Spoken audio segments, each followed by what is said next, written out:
Hi friends, ఈరోజు September 5 అనగానే మనకు గుర్తొచ్చేది టీచర్స్ డే. టీచర్స్ డే రోజుని ఎందుకు జరుపుకుంటున్నాము?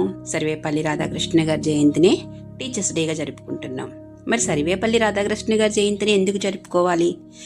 ఎందుకు మనము ఆయన పుట్టినరోజుని టీచర్స్ డేగా జరుపుకుంటున్నామో మీకు తెలియజేస్తాను.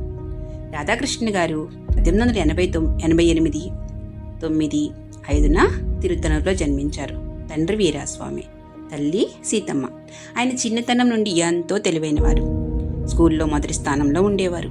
ఒక్కసారి ఫీజు కట్టలేక ఆయన స్కూల్కి రాలేకపోతే అక్కడ ఉపాధ్యాయుడు, నేను కడతాను, తను చాలా తెలివైనవాడు, గొప్ప మేధావి అవుతాడు, తన చదువు ఇక్కడితో ఆగిపోకూడదు అన్నారట.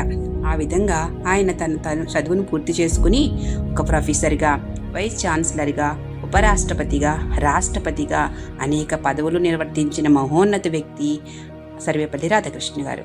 ఆయన ఎప్పుడు టీచర్స్కి ఒక మాట చెప్తూ ఉండేవారట.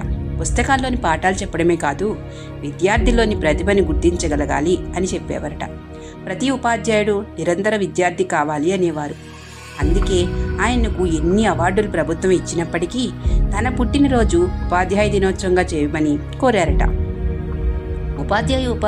ఉత్తమ ఉపాధ్యాయులకు ఈరోజు ఆయన పేరు మీదుగా అవార్డులను ఇస్తూ ఉంటారు. ఒక ఉపాధ్యాయుడే అనేక మంది ఉపాధ్యాయులను, లాయర్లను, ఇంజనీర్లను తయారు చేయగలరు అని ఆయన నమ్మేవారట.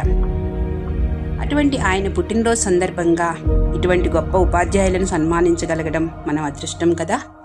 ఈ విధంగా ఆయనను గుర్తు చేసుకుంటూ మరొకసారి అటువంటి నాయకులు మీ మధ్య నుండి రావాలని కోరుకుంటూ సెలవు తీసుకుంటున్నాను. మరొక వీడియోతో మళ్ళీ మీ ముందుకి వస్తాను. సెలవు.